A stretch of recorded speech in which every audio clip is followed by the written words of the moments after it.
Hello, स्वागत है आपका हमारे यूट्यूब चैनल इंडोजीनियस में। यदि आप हमारे चैनल पर नए हैं तो चैनल को सब्सक्राइब कर लें, साथ ही साथ बेल आइकन दबा के नोटिफिकेशन ऑल कर लें ताकि जैसे ही वीडियो बने आप तक नोटिफिकेशन पहुंच जाए।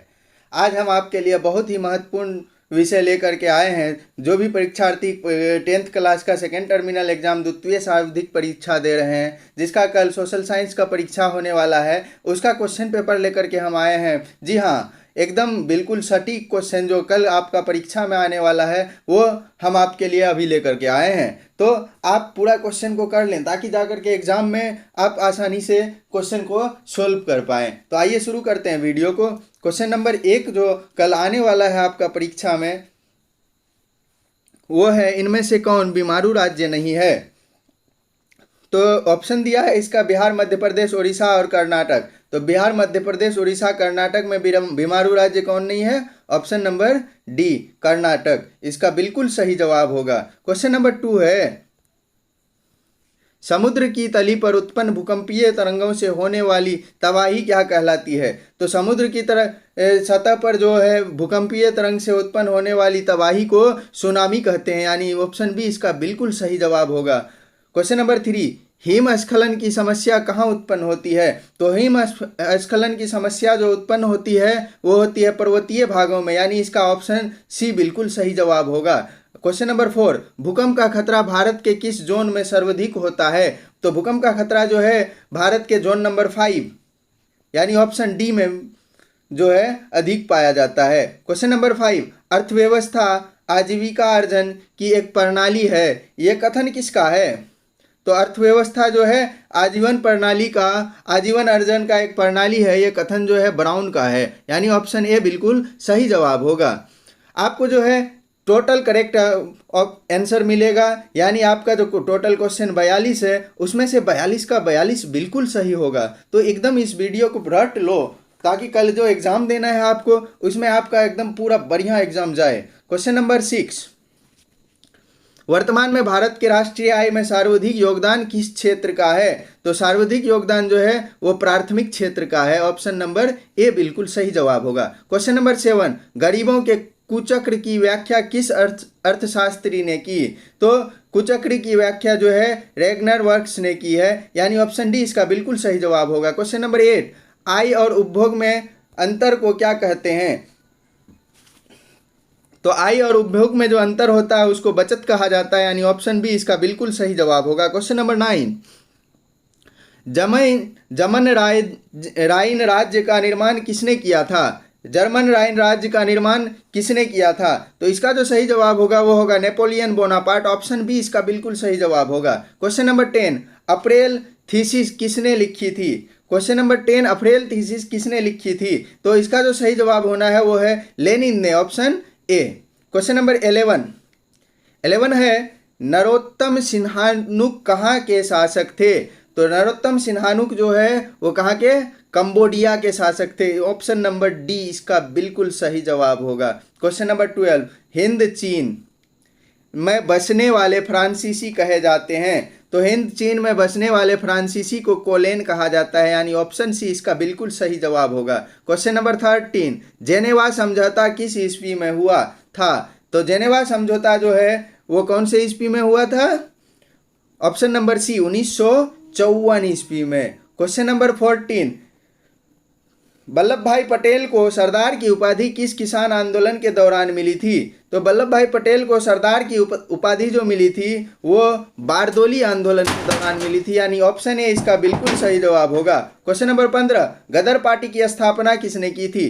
तो गदर पार्टी की स्थापना लाला हरदयाल, यानी ऑप्शन सी बिल्कुल सही जवाब होगा। क्वेश्चन नंबर 16 क्वेश्चन है, भारत में कोयला उद्योग कब आरंभ हुआ?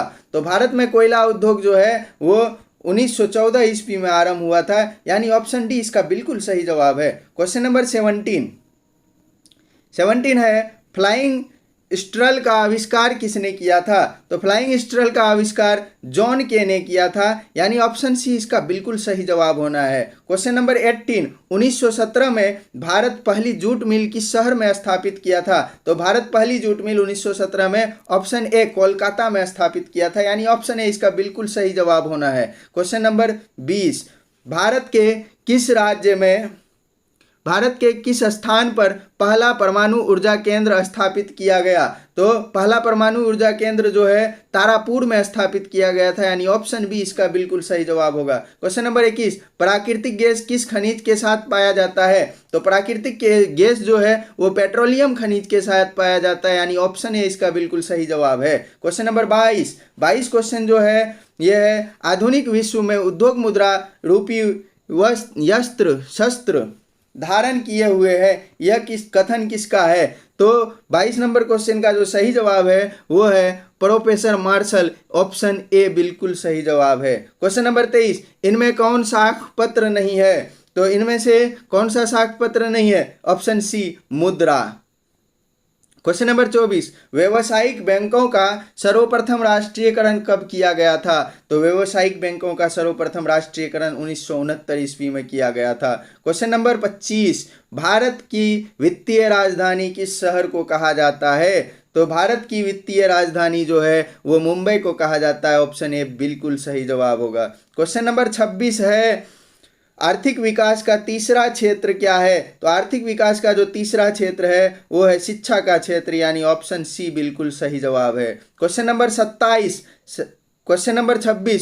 आर्थिक विकास का जो तीसरा क्षेत्र है वो है सेवा क्षेत्र, यानी ऑप्शन नंबर डी।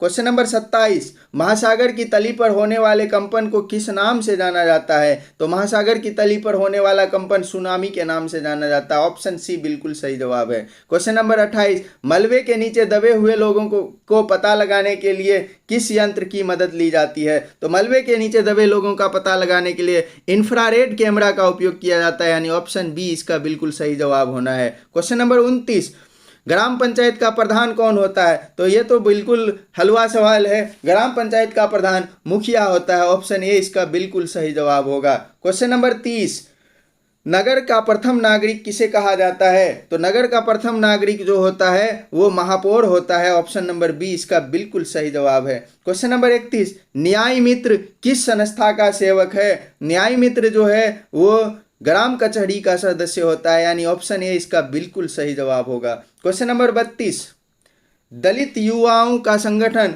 दलित पैंथर्स कब बना? तो दलित युवाओं का संगठन जो दलित पैंथर्स है वो 1972 ईस्वी में बना था, ऑप्शन बी इसका बिल्कुल सही जवाब होना है। क्वेश्चन नंबर 33, नर्मदा घाटी परियोजना किस राज्यों से संबंधित है?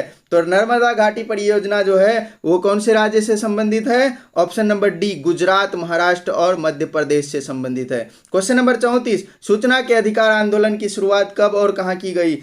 सूचना का अधिकार आंदोलन जो हुआ था वो राजस्थान से प्रारंभ हुआ था, यानी ऑप्शन ए बिल्कुल सही जवाब है। क्वेश्चन नंबर 35, भारत की आर्थिक व्यवस्था है, तो भारत की आर्थिक व्यवस्था जो है वो कैसी है? मिश्रित है, समाजवादी भी पूंजीवादी दोनों मिश्रित होता है। क्वेश्चन नंबर 36 नंबर जो क्वेश्चन है वो है उत्पादन के किस संसाधन का लाभ कर ब्याज है? तो उत्पादन का कौन सा संसाधन? वो है श्रम संसाधन, ऑप्शन नंबर ए बिल्कुल सही जवाब होगा। क्वेश्चन नंबर 37, पूरे भारत में सबसे कम प्रति व्यक्ति आय वाला राज्य कौन सा है? तो सबसे कम प्रति व्यक्ति आय वाला राज्य जो है वो है ऑप्शन सी बिहार राज्य। क्वेश्चन नंबर 38, विनिमय का सर्वोत्तम माध्यम है, तो विनिमय का जो सर्वोत्तम माध्यम है वो कौन सा है? वो है मुद्रा, ऑप्शन नंबर डी बिल्कुल सही जवाब होगा। क्वेश्चन नंबर 39, इनमें से कौन रबी फसल है? तो रबी फसल जो है वो कौन सी है? Option number A jute. Question number 40, यह है इनमें कौन भारतीय उपमहाद्वीप का सुनहरा रेशा कहलाता है? तो भारतीय उपमहाद्वीप का सुनहरा रेशा जो होता है वो होता है कौन सा है? 40 नंबर क्वेश्चन, इनमें कौन भारतीय उपमहाद्वीप का सुनहरा रेशा कहलाता है? तो इसका जो सही जवाब होगा वो ऑप्शन सी जूट होना है, ऑप्शन नंबर सी पे टिक कर लेंगे हम लोग। क्वेश्चन नंबर 41 है कि इनमें किस फसल की खेती के लिए ढलुआ जमीन की आवश्यकता होती है? तो ढलुआ जमीन की जो आवश्यकता होती है वो होती है हम लोग को ऑप्शन नंबर ए चाय की खेती के लिए। क्वेश्चन नंबर 42 है कि निम्नलिखित में कौन उद्योग कृषि पर आधारित नहीं है। तो इसका जो सही जवाब होगा वो होगा ऑप्शन नंबर बी, सीमेंट उद्योग कृषि पर आधारित नहीं है। इसके अलावा भी 43, 44, 45, 46, 47, 48 48 नंबर तक क्वेश्चन है, लेकिन 60% में से जो क्वेश्चन दिया जाता है हम लोग को 50% ही बनाना होता है, इसीलिए इससे आगे का हम आंसर आपको अभी नहीं बता रहे हैं। आप इन 42 क्वेश्चन को याद कर लीजिए ताकि आप जब एग्जाम देने जाएं तो आपका एग्जाम में पूरा 42/42 आ पाए। इसके साथ ही हम आपको सब्जेक्टिव क्वेश्चन दिखा दे रहे हैं, आप जो है उसका अपना सॉल्यूशन लिख लीजिएगा। यह है आपका सब्जेक्टिव क्वेश्चन, इतिहास से लघु उत्तरीय और फिर इतिहास का दीर्घ उत्तरीय प्रश्न। फिर राजनीति विज्ञान में कुछ इस तरह से आपको क्वेश्चन दिखेगा और दीर्घ उत्तरीय में इस तरह का क्वेश्चन दिखेगा। उसके अलावे अर्थशास्त्र का क्वेश्चन लघु और दीर्घ और भूगोल का क्वेश्चन आगे है, लघु उत्तरीय और दीर्घ उत्तरीय। आपदा प्रबंधन का भी क्वेश्चन है, ये रहा लघु उत्तरीय और दीर्घ उत्तरीय। तो इस तरह से आपका ये पेपर रहने वाला है, तो आप अपना पेपर तैयार कर लीजिए ताकि कल जो है और जब आप एग्जाम देने बैठें तो आपका सारा क्वेश्चन सॉल्व हो। साथ ही साथ हमारा चैनल का नाम है INDO इंडो GENIUS जीनियस। आप हमारे इस चैनल को सब्सक्राइब करना बिल्कुल ना भूलें ताकि जैसे ही आपका सेंटअप एग्ज़ाम आएगा हम उसके लिए भी आपको एग्ज़ाम से पहले क्वेश्चन प्रोवाइड कराएंगे। तो आप हमारे चैनल पर बने रहें, हमारे वीडियो को देखकर आप बोर्ड एग्ज़ाम की भी तैयारी कर सकते हैं। यहाँ पर सब्जेक्टिव ऑब्जेक्टिव दोनों वीडियो कराई जाएगी आपको। तो हमारे चैनल को सब्सक्राइब करना बिल्कुल ना भूलें। वीडियो अच्छा लगा हो तो लाइक करें, कमेंट करें, शेयर करें और दोस्तों तक भी भेजें। चैनल को सब्सक्राइब जरूर कर लें। धन्यवाद।